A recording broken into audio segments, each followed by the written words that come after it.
થોડા દિવસ પહેલાં દેશમાં જે નીટ પેપર લીકનો મામલો સામે આવ્યો તેને લઈને જેનઝીઓ ખૂબ નારાજ છે. યુવાઓ દ્વારા દિલ્હીના જંતર મંતર પર વિરોધ પ્રદર્શન કરવામાં આવી રહ્યું છે. તેના જ સમર્થનમાં હવે ગુજરાતની રાજધાની 25 તારીખે આમ આદમી પાર્ટી દ્વારા વિરોધ પ્રદર્શનનો કોલ આપવામાં આવ્યો છે. શું કહી રહ્યા છે આ મામલે આમ આદમી પાર્ટીના નેતાઓ, વિગતે વાત કરીએ. વૈષ્ણવજન તો તેને કહીએ જે પીડ પરાઈ જાનાને રે. દર્શક મિત્રો, નવજીવન ન્યૂઝમાં આપનું સ્વાગત છે. હું છું ફૈઝાન. હાલ નીટ પેપર લીકના મામલે ભાજપ સરકારની ઘેંટી ફસાઈ છે. છેલ્લા 23 દિવસથી જંતર મંતર પર યુવાનો વિરોધ કરી રહ્યા છે, ન્યાય માંગી રહ્યા છે. તેમની મુખ્યત્વે માંગ છે કે શિક્ષણ મંત્રી ધર્મેન્દ્ર પ્રધાનનું રાજીનામું લેવામાં આવે સરકાર દ્વારા. નાને લઈને બીજી તરફ સરકાર દ્વારા નિવેદન આપવામાં આવી રહ્યા છે. આજે વડાપ્રધાન નરેન્દ્ર મોદીએ ટ્વીટ કરીને કહ્યું કે જે પેપર લીકનો મામલો છે તેની સામે દોષિતોને કડકમાં કડક સજા કરવામાં આવશે અને આ માટે ફાસ્ટ ટ્રેક કોર્ટમાં કેસ ચલાવવા માટેની પણ તૈયારી સરકારે દર્શાવી છે.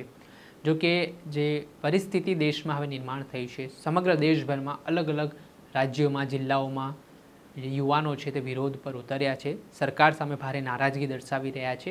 અને આ પરિસ્થિતિ વચ્ચે ગુજરાતની રાજધાની ગાંધીનગરમાં હવે આગામી 25 તારીખે આમ આદમી પાર્ટી દ્વારા જે જંતર મંતરમાં વિરોધ ચાલી રહ્યો છે તેના સમર્થનમાં વિરોધ પ્રદર્શનનો કોલ આપ્યો છે. આને લઈને આમ આદમી પાર્ટીના નેતા પ્રવીણ રામ અને પાયલ સાકરિયાનું પણ નિવેદન સામે આવ્યું છે. શું અપીલ તેમણે લોકોને કરી રહ્યા છે તે સાંભળો. સૌને જય શ્રી કૃષ્ણ. હું પાયલ સાકરિયા. છેલ્લા ઘણા સમયથી દિલ્હીના જંતર મંતર ખાતે આખા દેશના યુવાનો, વિદ્યાર્થીઓ, બહેનો સૌ આંદોલન કરી રહ્યા છે માત્ર એક માંગણી સાથે કે જે નીટનું પેપર ફૂટ્યું, જેમાં 20 જેટલા વિદ્યાર્થીઓએ આત્મહત્યા કરી અને ભવિષ્યમાં આ પેપર ના ફૂટે એના માટે આ શિક્ષણ મંત્રીએ રાજીનામું આપવું જોઈએ. આટલી માંગ સાથે છેલ્લા ઘણા દિવસથી વિદ્યાર્થીઓ, યુવાનો આંદોલન કરી રહ્યા છે અને છેલ્લા 3 દિવસથી આ તાનાશાહોની સરકારે વિદ્યાર્થીઓ ઉપર જેમ મજા આવે એમ લાઠીચાર્જ કરાવ્યો, લાઠીઓ વરસાવી, બહેનો દીકરીઓના કપડાં ફાડી નાખ્યા, જેમ ફાવે એમ એમને મારવામાં આવ્યો, માથા ફોડી નાખવામાં આવ્યા, હાથ પર મારવામાં આવ્યું, વાહામાં મારવામાં આવ્યું, પેટ પર મારવામાં આવ્યું, જેમ ફાવે એમ મારવામાં આવ્યા. ખૂબ દુઃખની વાત એ છે કે જ્યારે યુવાનો જાગૃત થઈને પોતાના ભવિષ્ય માટે લડતા હોય, વિદ્યાર્થીઓ પોતાના ભવિષ્ય માટે લડતા હોય, ત્યારે સત્તામાં બેઠેલા નેતાઓએ એમનું ભવિષ્ય સુરક્ષિત કરવું જોઈએ અને એમની વાત સાંભળવી જોઈએ અને એના ઉપર નિર્ણય લેવો જોઈએ.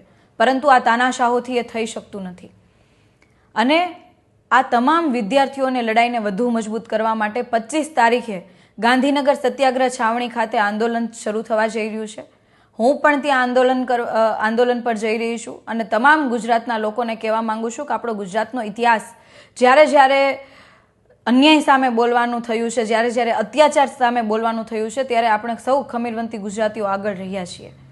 અને ફરીવાર આપણે આપણા ભવિષ્યને બચાવવા માટે, ભવિષ્યના બાળકોને સુરક્ષિત કરવા માટે અને અત્યારના જે યુવાનો મજબૂતાઈથી અવાજ ઉઠાવી રહ્યા છે એમનો વધુ અવાજ બુલંદ કરવા માટે અને ધર્મેન્દ્ર પ્રધાનનું રાજીનામું માંગવા માટે, બેરોજગારોનો અવાજ બનવા માટે આપણે સૌએ આંદોલન કરવાનું છે. ત્યારે આપ સૌ પણ 25 તારીખે સવારે 10 વાગ્યે ગાંધીનગર સત્યાગ્રહ છાવણી ખાતે પધારશો એવી વિનંતી.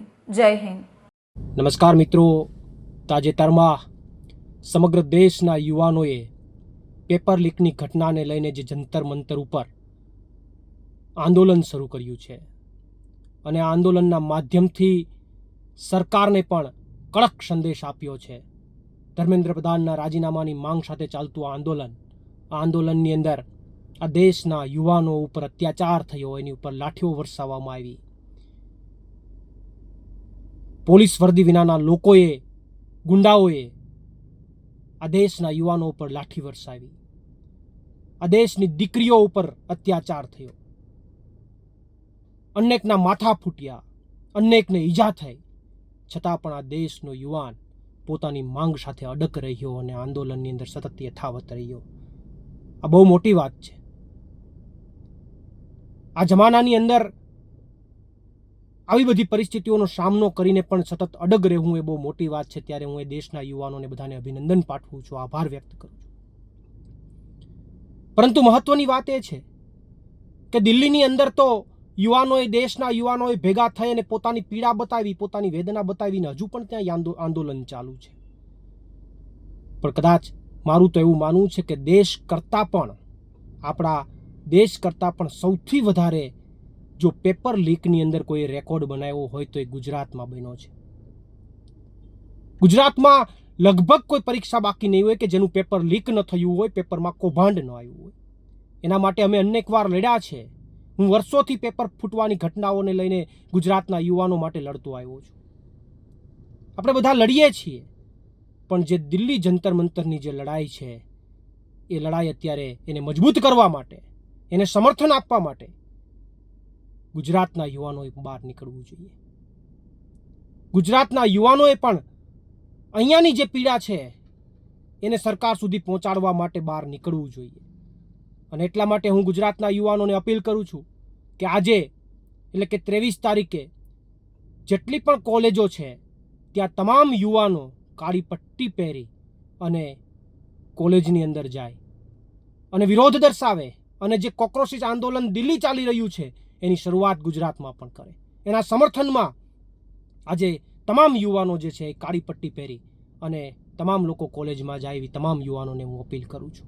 અને સાથે સાથે આવનારી 25 તારીખે ગાંધીનગર સત્યાગ્રહ છાવણી ખાતે આ જે જંતર મંતર ઉપર આંદોલન ચાલી રહ્યું છે એના સમર્થનની અંદર ગાંધીનગર સત્યાગ્રહ છાવણી ખાતે પણ ધરણા ચાલુ કરવાના છે. ત્યારે આ ધરણાની અંદર ગુજરાતના તમામ યુવાનો ત્યાં ઉપસ્થિત થાય, કારણ કે સૌથી વધારે પીડા ગુજરાતે ભોગવી છે, સૌથી વધારે પીડા ગુજરાતના યુવાનોએ ભોગવી છે.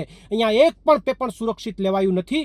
ત્યારે ગુજરાતના તમામ યુવાનોને ફરીથી અપીલ કરું છું કે આવનારી 25 તારીખે ગાંધીનગર સત્યાગ્રહ છાવણી ખાતે તમામ પધારો.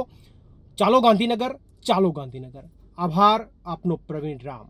જે આપણે સાંભળતા આમ આદમી પાર્ટીના નેતા પાયલ સાકરિયા સાથે જ પ્રવીણ રામ સહિતના નેતાઓ તેઓ દ્વારા જે યુવાનોના સમર્થનમાં આ વિરોધ પ્રદર્શન છે તે થવાનું છે. અને ગુજરાતમાં પણ જે અવારનવાર સ્પર્ધાત્મક પરીક્ષામાં પેપર લીકના બનાવો બન્યા છે તેને લઈને પણ આ વિરોધ કરવામાં આવશે તે પ્રકારની ચીમકી ઉચ્ચારવામાં આવી છે.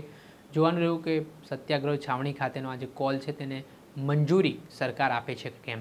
દર્શક મિત્રો, આવા જ વિડીયો જોવા માટે નવજીવન ન્યૂઝ જોતા રહો, લાઈક કરો અને વધુમાં વધુ શેર કરો.